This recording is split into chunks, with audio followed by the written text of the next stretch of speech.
Merry Christmas, everybody. Happy New Year. Happy holidays. Where,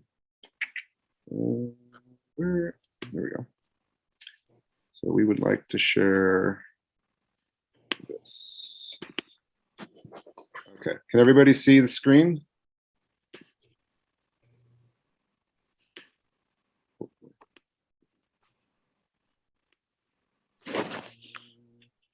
Yes. Perfect. Thank you. I'm going to pull my face down here because I like to, it kind of feels weird if I'm like doing the presentation with the slides and then like I can't see the chat and I can't see people's like reactions and stuff. So a little bit about me. My parents, bless their hearts, uh, loved me deeply and did not stay together.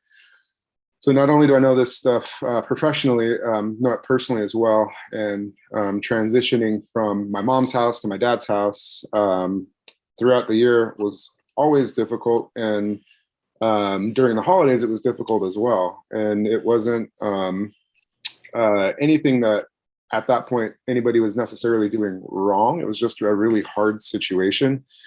And that created tension between me and my parents and between my parents and each other. So it's just, it's a sticky situation that people get into with children and exes. And this is near and dear to my heart, both personally and professionally. Uh, so most of the time when people come in, I don't hear them say that this is something that they wanted for themselves or for their children. Like often with the ex-partner is like you're deeply attracted to them. My parents were in love at one point in time, and it's not a situation that really anybody asked for. You have hopes and dreams of staying together, having children. Like you're probably like really pumped to be with this person most of the time, which is why people do the thing that I call practicing being parents when they when they get together. I tell that to teenagers, like, "Oh, you're having sex now. Like, what do you know what we call that, right?" And then they'll say, "What?" I'm like, "Parents in training." Like, um, uh, and so even if the children are unplanned, like you probably still wanted to make it work with your ex partner, and it unfortunately didn't, right? Like this isn't a situation that people really are pumped about getting into.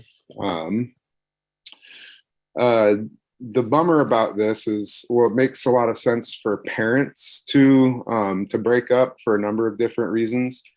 The children don't get to choose it, and so it's pretty confusing for them in a number of different ways. And we'll go over it in more depth as the presentation goes on. And so one of the things that uh, brings up these big feelings is they don't get to choose it, and everybody has chosen it for them, and they just kind of have to suck it up and expect to expectations.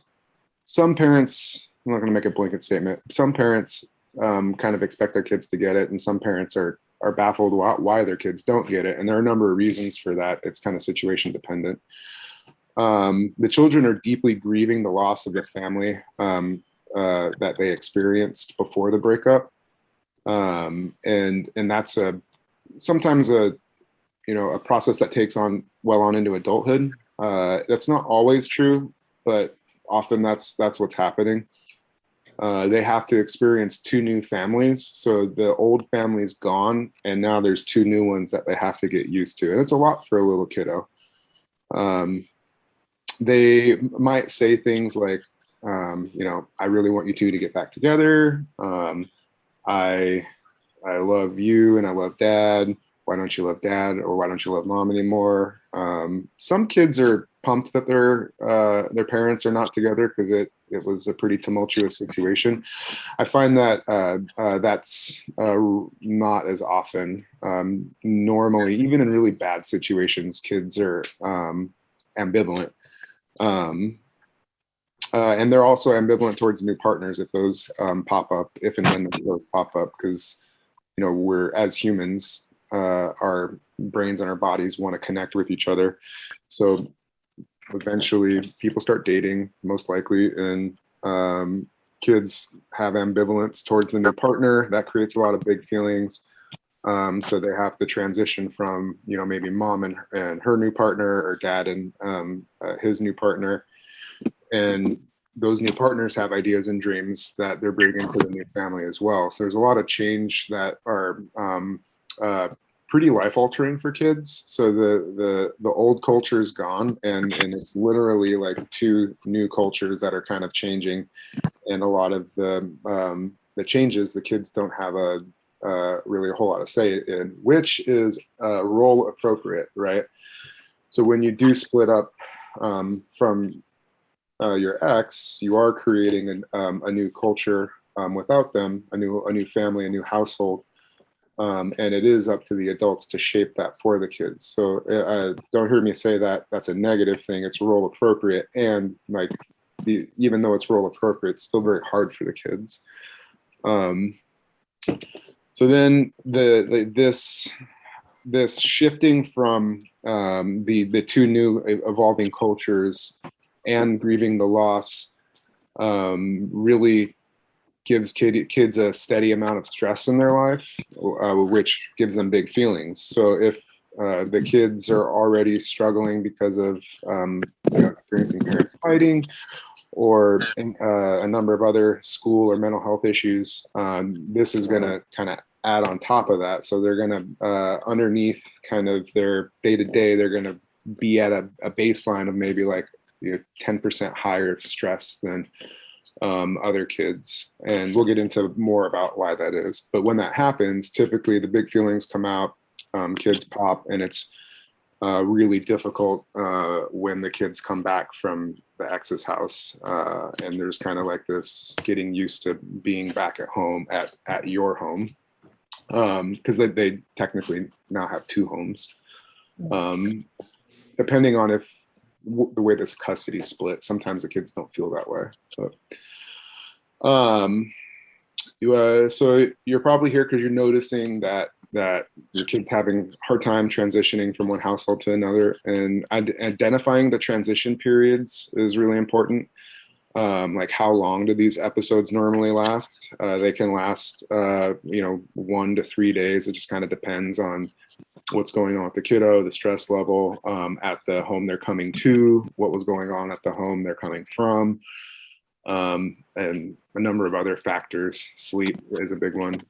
So we want to come up with a plan for what to say during these periods. And I sent you all the worksheet, and we'll go over the worksheet at the end, because the plan is super important. Your children are struggling, and I come from a football background, and we game plan for the fight that we're literally going to be in on the weekend with the other team. So we watch film and we come up with our game plan that kind of addresses the weaknesses and the strengths of the other team. And so based off of that mindset, I like to work with parents to think through, we know this is going to happen, right? Like it's coming, it's on the calendar, just like a football game.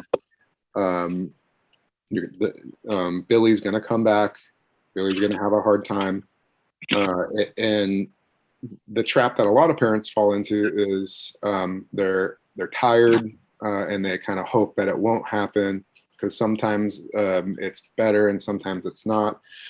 And we know that this is a problem situation, so we really want to say, on the off chance or on the sometimes chance where it is good, great, we don't need the plan, but it's really nice to have it there, knowing that this is going to be a tight spot for your child and you, so that both of you kind of have a framework of what to do and how to make it better, and it's just not like terrible for both of you. And we can draw on the strengths and weaknesses of the parents and the kids. We want to practice those conversations too, like and going through the safety plan, or not safety plan, excuse me, the transition plan. When I work with clients, we know it's kind of a mantra when they come in, like we know those transitions are going to be hard. and we ask like, hey, what's going on? Who's having a hard day? And they're like, oh, well, why is that? Well, we just got back from dad's, or something bad happened there, or it was tough at mom's. It's like, okay, we know this is going to be hard. We knew this was coming. All right, let's talk about the transition plan. Like what's our plan to do this? And then we rehearse it and go over it, and we talk about what are we going to do right now. And then find modeling if you can. A lot of this stuff, and I'm saying this from personal experience as well. Well, it sounds and looks good on paper. Trying it in your own home or in a real life situation is very difficult, and that kind of if you can see other people do it, it helps you know, like, okay, that's how it should look, or that's not exactly what I thought it was supposed to look like, or like that's a really good idea. I was doing this other stuff, and I can add that to what I'm already doing. And that really comes from the football game planning as well. Like we practice, we take reps every week because we know it's coming. So we practice. And so those kind of routines and rituals get built into the week with the kids when I work with them.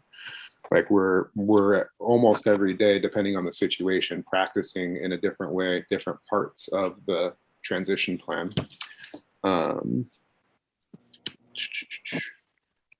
So your home and theirs, just in case someone asks a question. And oh, by the way, questions, I love them. So if anybody does have questions, feel free to type it in or stop me at any time, turn the mic on, whatever. I can't see people's faces, so I don't know if things are like jiving or not, but yeah, we welcome that. So children will often struggle, like kind of like we talked about earlier, with the differences between households, like the different cultures. Like my favorite sweaters at dad's, mom makes really good hot chocolate and dad doesn't. Dad lets me play video games and mom makes me do homework. There's a number of different things that the kids are constantly shifting back and forth from, and the rules of the family change depending on the setting, and so they have to flip flop fairly regularly in situations where, in a perfect world, you know, like everybody's happy with their partner, they stay together, and that shift never happens. You get used to the rules, it's routine, and then there's none of this stress of kind of culture shock every week.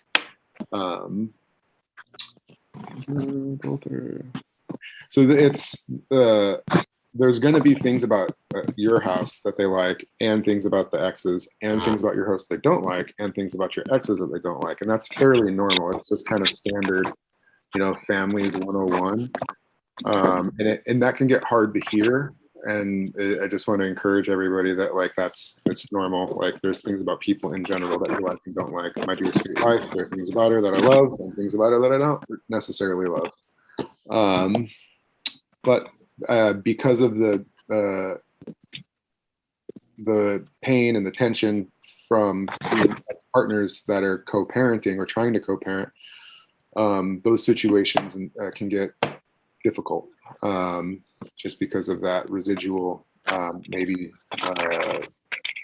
pain, sadness, regret, all the things. What you really want to focus on is sticking to your house. So you're creating this new culture for your home that is separate from your partner. So you have to let your partner's house be your ex-partner's house be your ex-partner's house, and focus on what's going on right here, right now. And I know that sounds a little contradictory, or you may be thinking it's a little contradictory, especially if your child's coming back with complaints and talking about your ex's house. And I'll teach you how to handle those situations a little later. But as far as your house goes, like stick to your home, try not to compare, and gently remind your kids, like, yeah, you know, like that's how stuff happens over there, or I'm sorry that happened over there. Here are the rules here. Let's remember what the rules are, and then that'll be a part of the worksheet later. We'll go through a little bit on how to do that. and it really is your house, your rules. Um, uh, your culture that you're deciding what it's going to be is important and necessary for your child to continue to grow and to look to you as a model for what it means to be a person in the world. Um, uh, I There are a few situations where I see parents try do this well, where they try to make their rules match each other. If you're in a situation like that, great. If not, don't worry about it. Just focus on your own home, because the definition of the situation is that things are going to be different, and it's just a hard reality of what's happening. Um, you want to come up with language to explain the differences that focus on your house, kind of like we talked about. Um, Especially when there are differences in rules. You know, you affirm the rules at your ex's house. Like, yes, I know that you can do that over there, but when you're under this roof, or you're with me, you're with this family, we need to remember what the rules are here. The rules are different here, and they'll express difficulty and frustration in those situations, and it's really important to honor that, because it is a hard situation. You know, it would be nice if it was just one way or the other. And here's where we're at. We're at mom's house, or we're at dad's house. And you really, really, really, really, really want to stay away from bad mouthing your partner's rules. It doesn't end well most of the time. And we'll talk about that more in a little bit. But the long and short of it is, you don't want to get in a fight with your child about your ex, if that makes sense, because that's essentially, when you distill down that conversation, is you and your child are fighting about your ex's house, and your ex isn't even there. So it's a no-win situation for both of you, and you really just want to avoid those situations at all cost.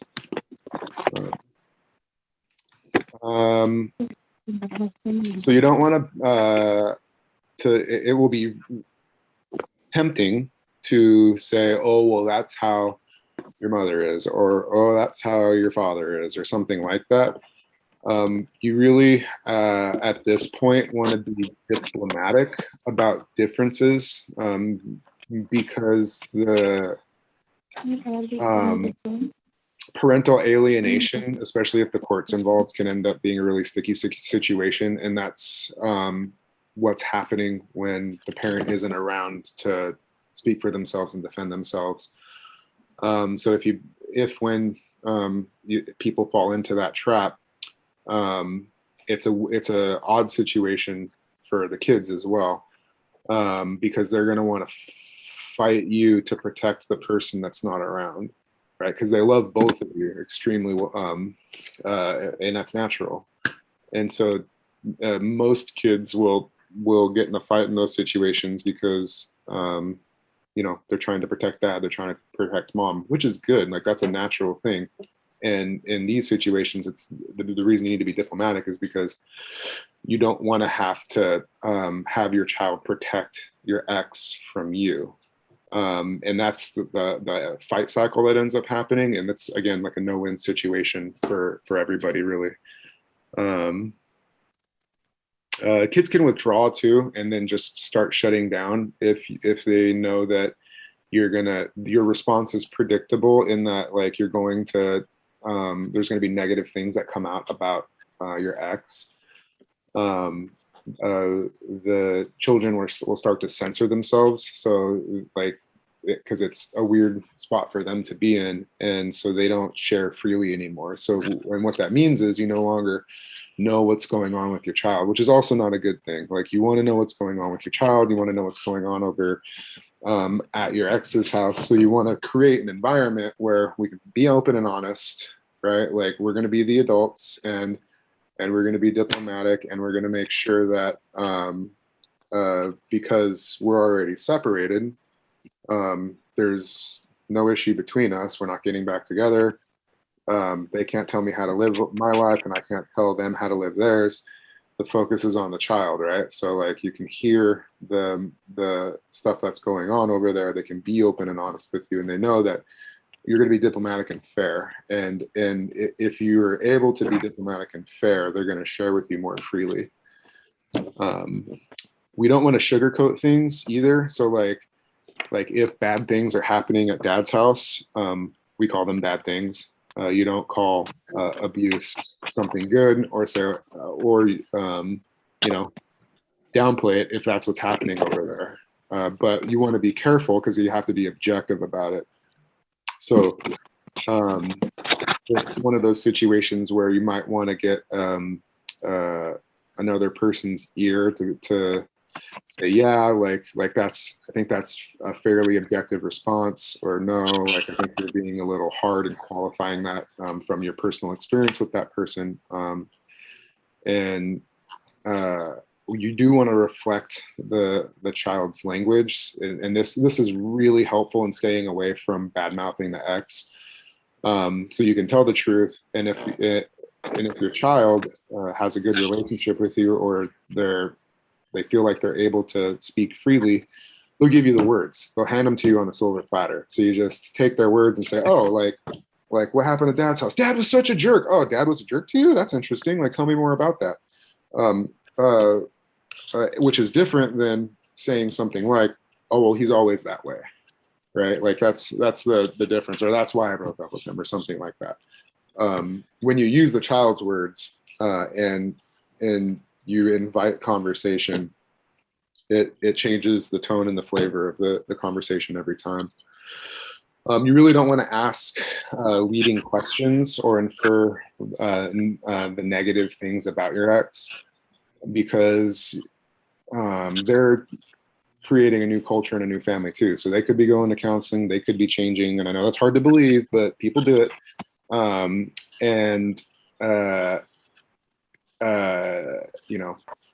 My wife probably wouldn't have married my 20-year-old self. I can guarantee you that. And over the years, like, I've changed and grown. So there is the possibility that that's happening over there, and there is the possibility that it's not. Like, they could just be getting worse or exactly the same. But you really want to stay open to all possibilities, so that you don't lead and kind of shut down the conversation or get in a fight with your kid. So you want to listen to the good and the bad equally. Like, oh, I love it.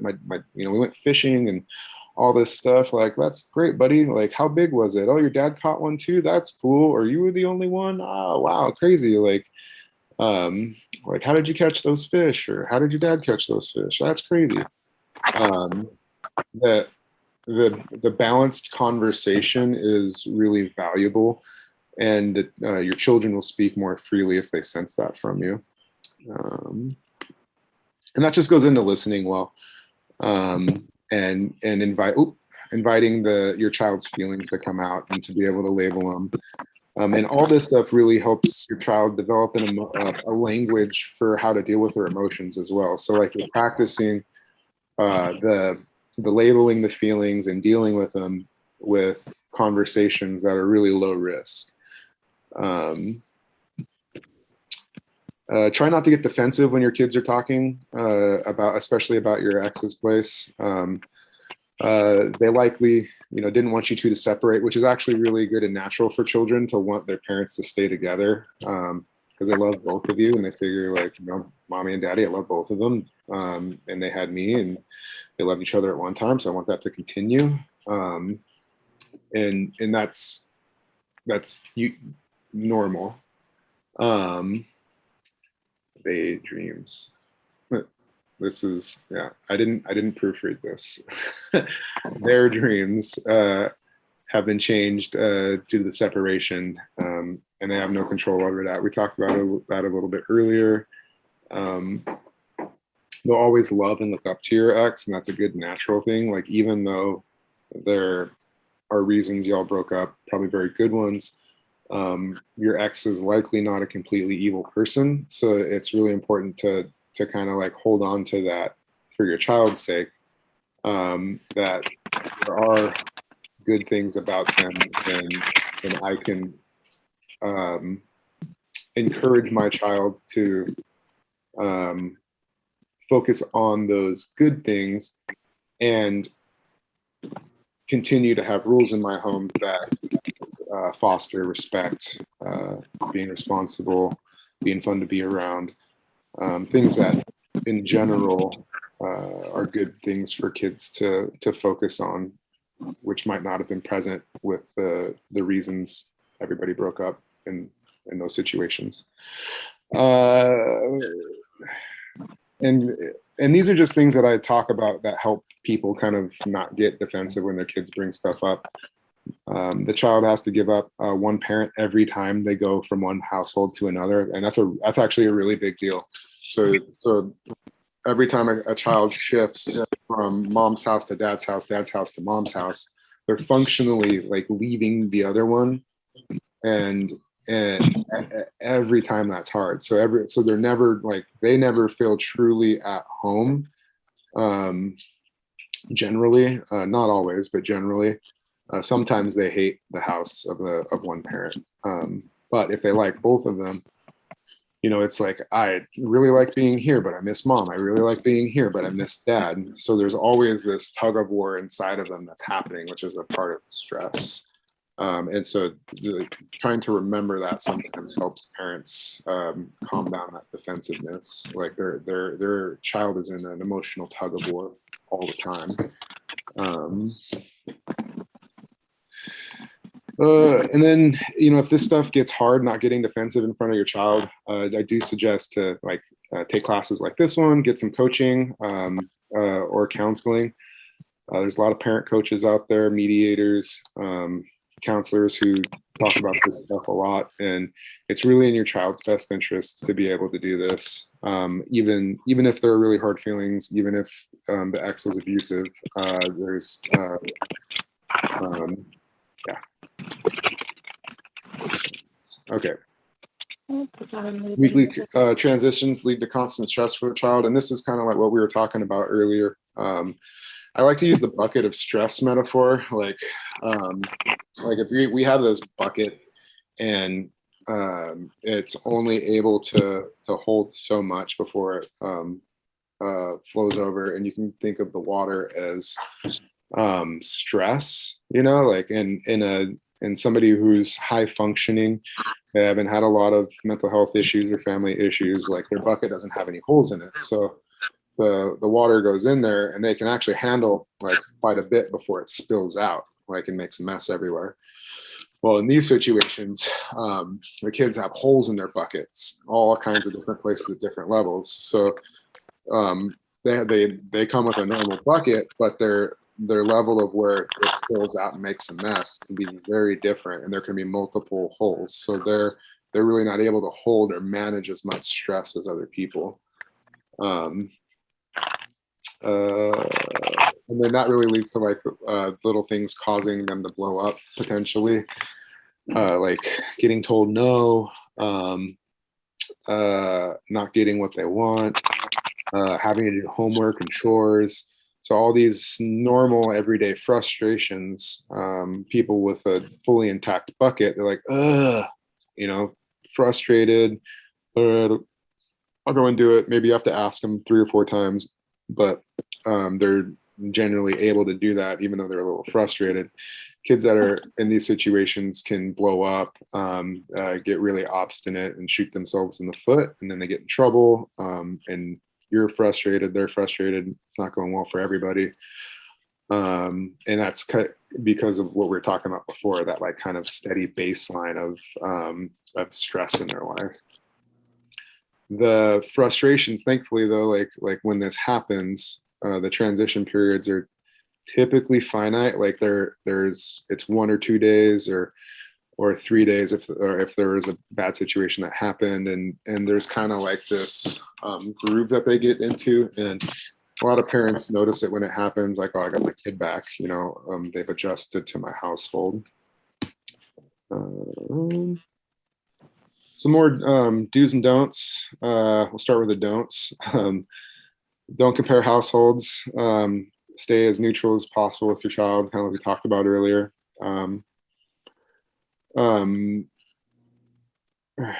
Don't assume that your kids know you are happy to have them back. That's actually a really big one.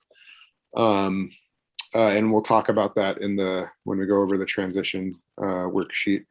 You always want to tell your kids, like, I'm happy to see you. I love you. I missed you. Welcome home. Welcome back. Consistent message, broken record, and how many times, as many times as it takes, because you never want your kid to question whether or not it's good for them to be here. Don't expect your child to follow all the rules the moment they walk through the door. We already know they're going to have a hard time adjusting because the rules are different, right? Like one parent may be kind of laissez-faire, free range kid type of deal, and one parent might be really structured, and that is wildly different for children to go back and forth from, and frustrating, because there are things about the free range kid that feel amazing, and there are things about the structure that feel very awesome as well, and that gets yanked from them week to week. Don't underestimate how big the child's feelings are. There's a lot of, and don't overestimate. So both sides of the spectrum. We got a question. Can you explore supporting a child who clearly communicates not wanting to go to one of their parent homes? Yes, I will do that right after we get through the do's and don'ts. I'll come back to this question. So we got big feelings. Yeah. So you kind of have to take it as it comes. Don't overestimate or underestimate, because there can be nothing happening. And there can be a whole lot of stuff going on, and parents can sometimes minimize that. So you kind of want to take, you want to do two things. You want to know your kid well enough to be like, hey, it seems like you're not doing well, and you're telling me you're okay, so that's really confusing. And when it seems like they're telling the truth, like, you want to believe them, like, oh, okay, it's not a big deal today, or oh, okay, like things are really going on. Don't give up on communicating and working through conversations. It's really important for us as the parents to come back to conversations that we need to have to structure things that need to happen. So if we need to take a break for whatever reason and come back to a conversation, it's really on us to make sure that happens and be like, hey, are we ready to talk about that? I got time. Are you okay? Yes, great. No, okay, we'll do it later. And don't do it alone. Ask for help. There are lots of people that are willing to help families in these situations, friends, loved ones, extended family. And then we got another question here about that. As the transition itself. Yeah. So we'll get to that, and I'll cover a lot of that in the worksheet. The worksheet covers a lot of that.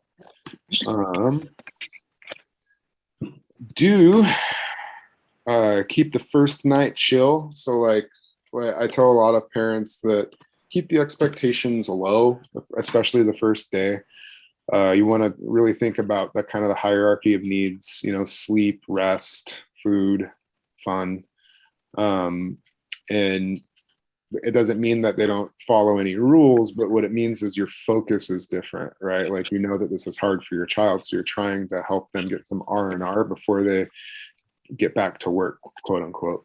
You do want to listen a lot, like kids are kind of like double Dutch. They get in, they get out, they get in, they get out.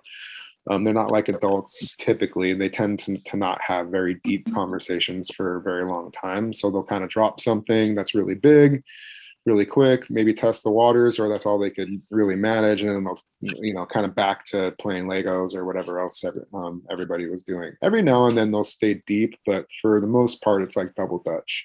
So that kind of rhythm to deep conversations and them opening up, don't be surprised when that happens. And it's normal. Fight the urge to fight with your child over your ex and how they are. That's a really big deal. Really, really big deal, like we talked about earlier. And seek help if your child's naughty behavior reminds you of your ex. Because really what's happening there is especially if there was abuse, the child could be triggering your trauma. And that's actually a really big deal. There are counselors who do, when we have two of them, who do play therapy as well as parent coaching and EMDR for the parents, so that the children's naughty behavior doesn't trigger the parent, and that's super important for parents, because when we're too worked up, we're outside of what's called the window of tolerance, right? Like kind of like the bucket, like we can handle this much, and then we're having to apologize for the things that we say, the way we acted, mean things that we've said. We're not in our right mind at that point in time. So if that's happening, I really, really, really suggest that you seek help with that, because that'll interfere with your relationship with your child, because they're half your ex. They're literally half your ex, and that will never, that's normal and natural. It's the definition of children. And it is really something that can be a big barrier that doesn't necessarily need to be there. So if everybody wants to scroll up and download the worksheet, I had some music queued up for this moment. I don't know if everybody's an oldies fan, but just give it a minute while people download that.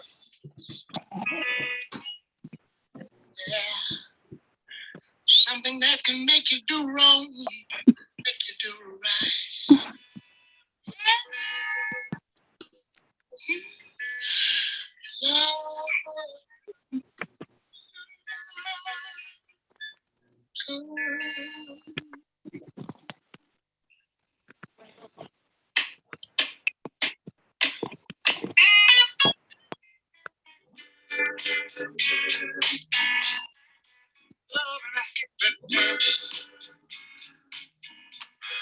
All right, hopefully everybody got that downloaded. Yeah, I'll definitely, yeah, no problem. I will repost that right here, right now. Computer, that means more music. Someone's on the phone, 3:00 in the morning, talking about how she can make it right. Happiness is when you really feel good.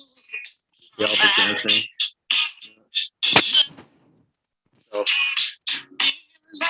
With someone, yeah. All right.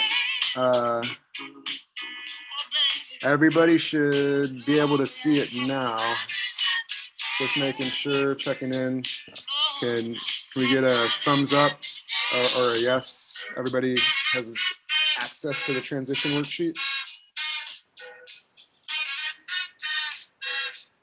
Woo, sweet.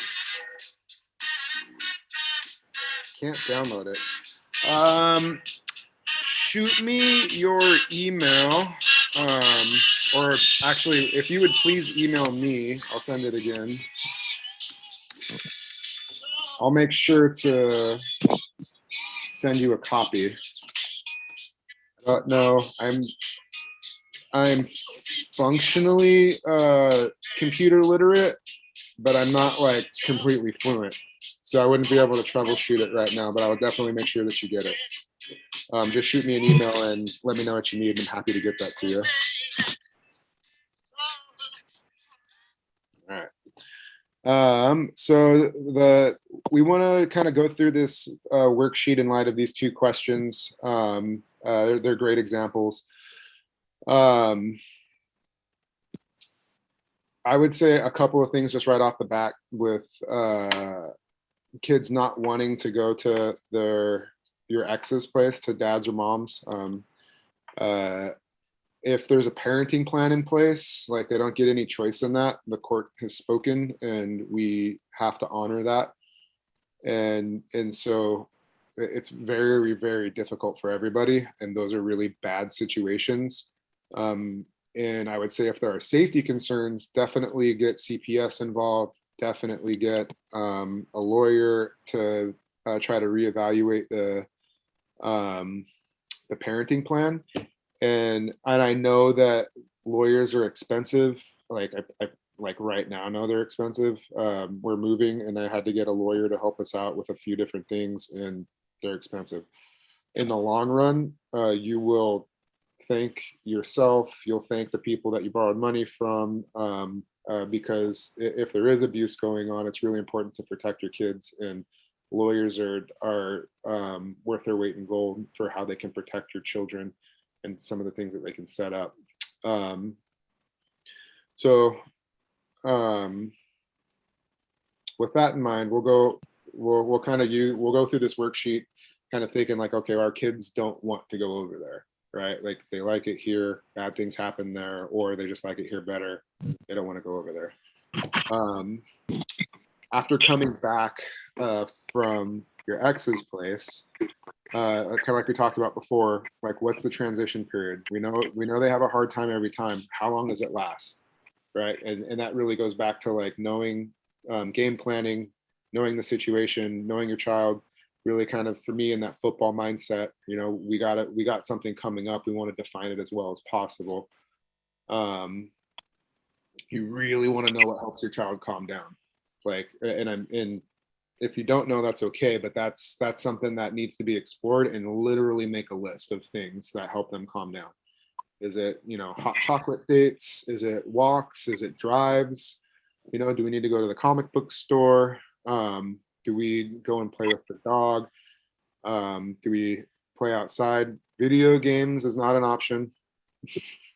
Cuddle time on the couch while watching a show is, because they're next to you, or they're leaning on you, and there are physiological things happening when that in those moments. Video games is not a way for kids to calm down. It's a predictable way for them to get frustrated, especially if they lose, and especially when it's time to get off. So I would steer clear from video games as a way to help your child calm down. Different things that encourage diaphragmatic breathing or deep breathing, yoga, belly breaths.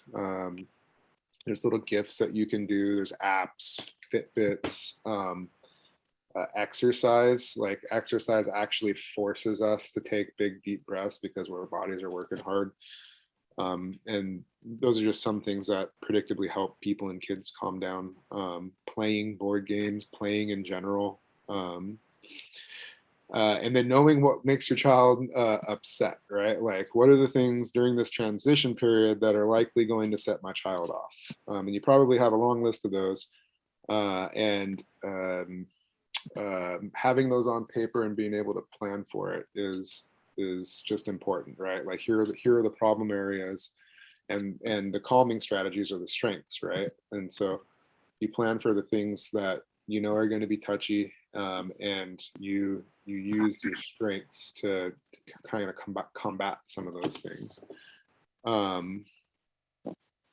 So is Hank whining? Will you get him, please? Sorry, the dog's whining. I don't. Come in. Is it? Oh, baby, he's. Sorry. My poor dog. He licks hair and stuff, and he went to the bathroom, and he knows he's not supposed to come in if he's dirty, and he had a for real dingleberry hanging from his booty. He was real embarrassed about it too. Sorry. That is always something. So when sending your child to your ex's house, you do want to develop that ritual. And I'm serious about this ritual part, because it has to be predictable, consistent. Your child has to trust that, like, this is going to be a part of the process, and it's going to help with them going. And when that happens, it feels good. It strengthens your relationship with them, and it gives them kind of a voice for what they need in that transition process of saying goodbye and going over to your ex's house, especially if they don't want to go.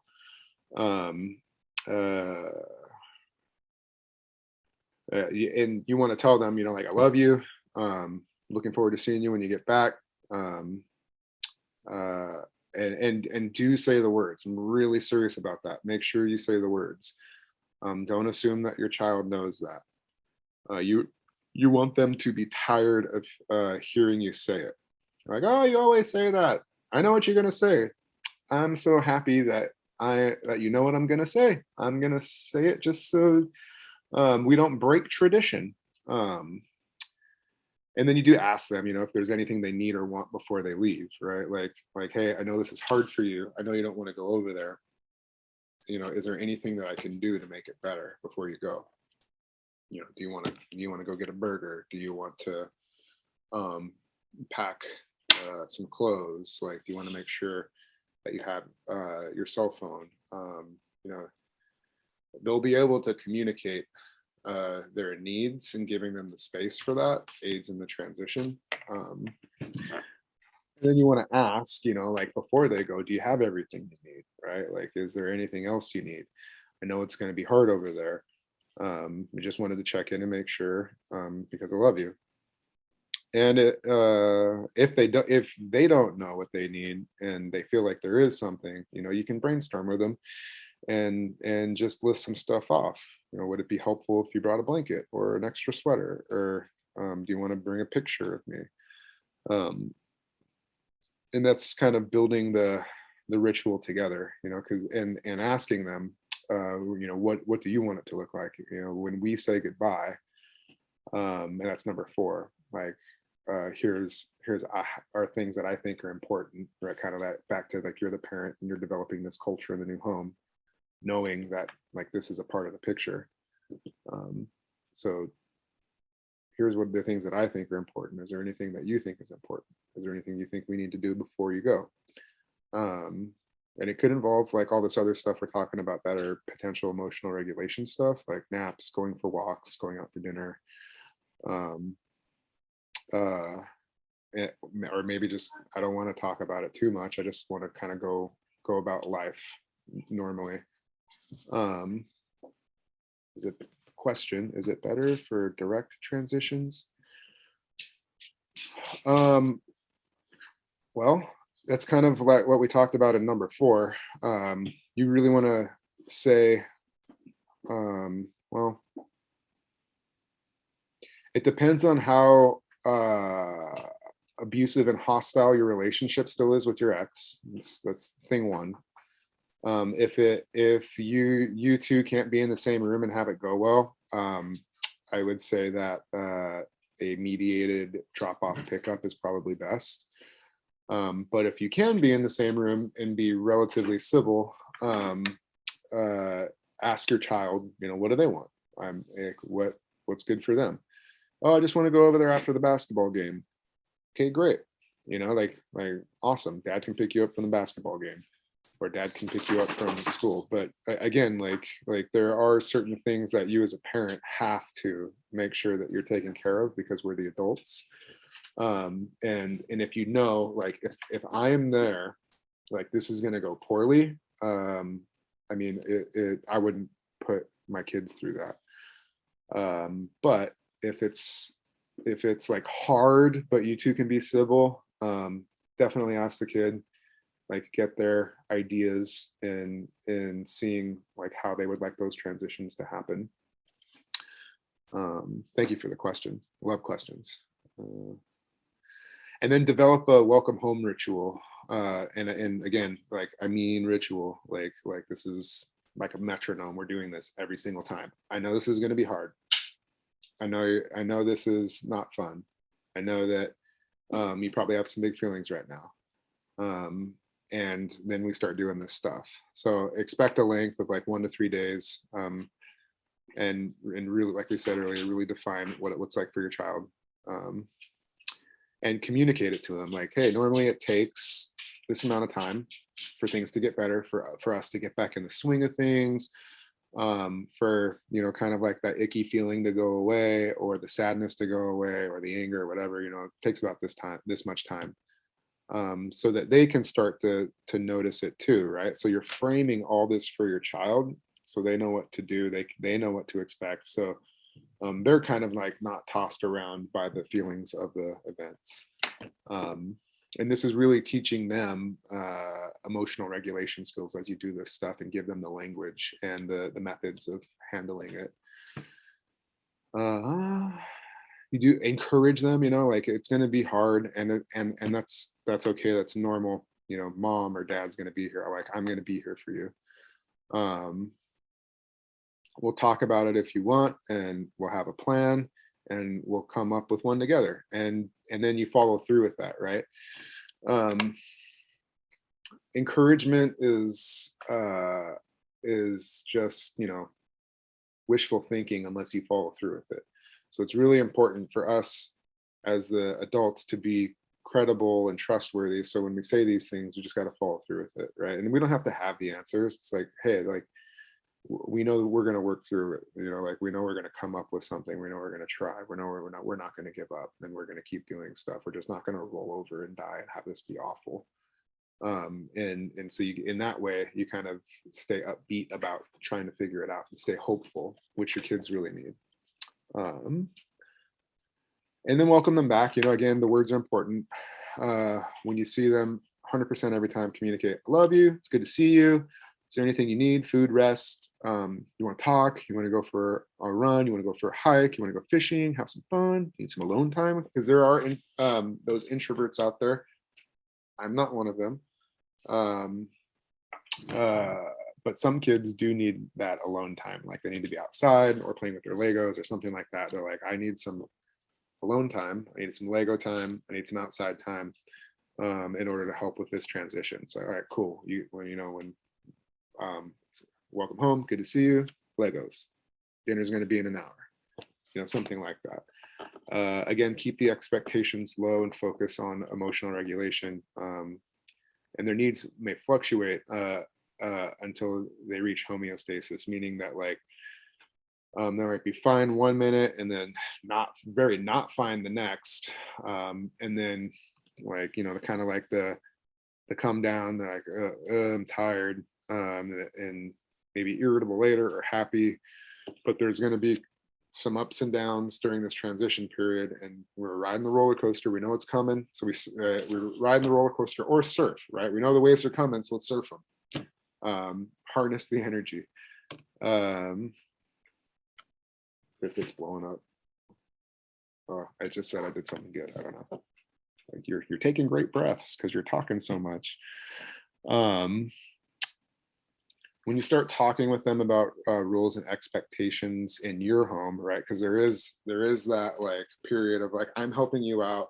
I know this is tough, but we're going to ease back into things. Like, you remind them that you love them, and this is what it means to be in this family, right? Like, when we're here, we don't talk like that.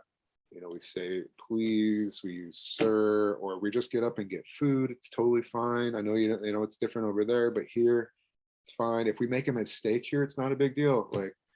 Like, you don't have to worry about it. Like, we're just gonna clean up. We're gonna get the broom. It's gonna be okay. It's gonna be chill. No big deal.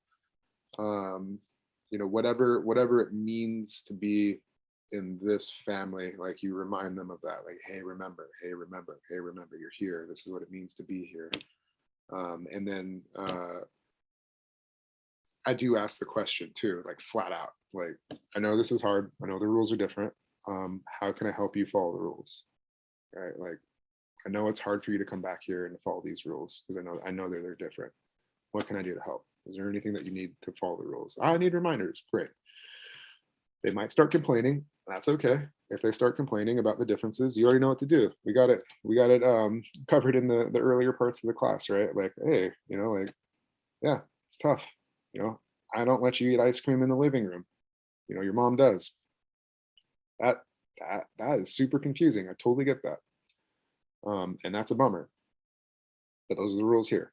So how can I help? What do you need? And generally, kids are pretty savvy. They'll say, oh, I just don't like it, or can we have the TV on while we eat ice cream in the living room, or something like that. If they're coming back from a home that they didn't like, generally these transitions are going to be a little easier because they, as far as the rules goes, because they like being there, but that's not always true. Let's see what else. Sorry. Always come back. Use the emotional calming things that work. Yeah. So always use the things that work. Don't use the things that don't work. Often people will, well-meaning, try to keep doing something that's not working, and we just gotta throw it out in the trash. You ask your kids, like, hey, like, does this work? Nope, actually I hate it. Doesn't help me calm down, nothing. Like, okay, cool. Or like, sometimes it works, sometimes it doesn't. Great, we'll keep it in the maybe pile.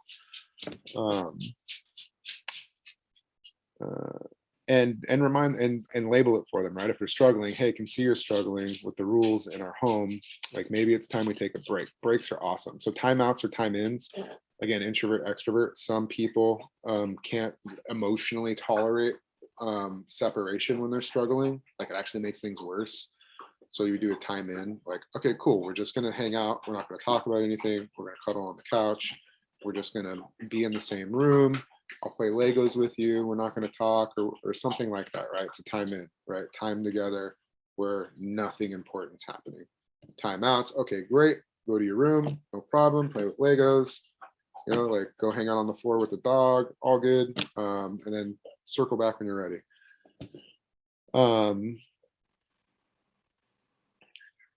Yeah. Always come back to the rule if the kids are struggling with it, right? Like, but you wait till they're calm, right? Like, and that's actually critically important. And ask them, are you calm yet? No. Okay, great. Let me know when you're calm. Are you calm yet? Yeah. We can talk about it. Yeah. Are you sure? Because I want to make sure this goes good. Yeah, I'm fine. Like, okay, great. Like, and then you talk about the rule again, you know, and you remind them what needs to happen in your home. And then, like, rinse, repeat is necessary, right? And they start doing not well again. Back to what we're talking about here, like, hey, these are the rules, here's what we got to do, remember, like, we got to be disrespectful, stuff like that. And you know, you can't wave, going back to the questions, you can't wave a magic wand and make the ex better, or make your kids like your ex. So all this stuff is going to help them deal with the transitions to and from. And again, it's kind of the mantra of, like, I know you don't want to do this. I don't want you to either. I'm really sorry. I love you. You know, here's the things that we can do to make it better. Got another question. Is it better for direct?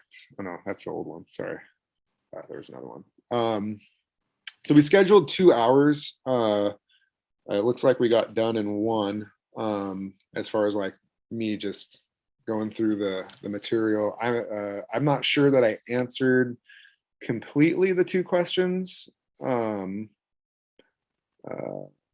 When the kids are struggling going to a home that they don't like being at. But if I didn't answer any part of it, I'd love to do it now. And if there are any other questions, feel free to turn on your mic, type in a question in the chat, because that's the long and short of it. Happy to give solid answers. Yeah, I'm glad that was what you were looking for. Yeah. Any other questions? We got lots of time, and if not, we can end early. Put some music on again. We go to Christmas music though this time. I don't know.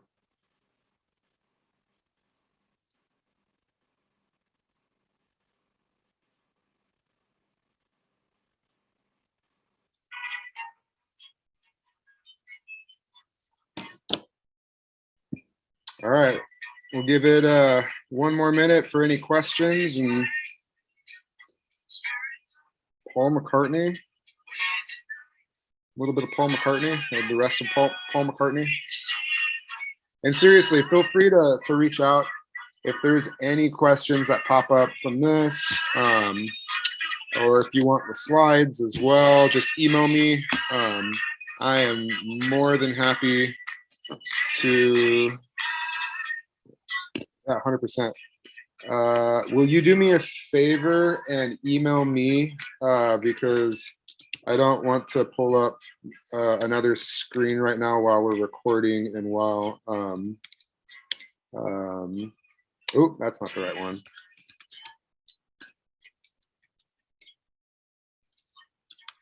Aynsley at ForCrestPH.com. Yeah, when we get the recording, if people email me, when we get it posted on the website, I will shoot out emails to everybody. We will post it within the next, couple weeks here, probably, hopefully before the new year, but no guarantees. Yeah, thank you for coming. And again, like any questions, happy to answer them, happy to talk on the phone, and consult and help point people in the right direction.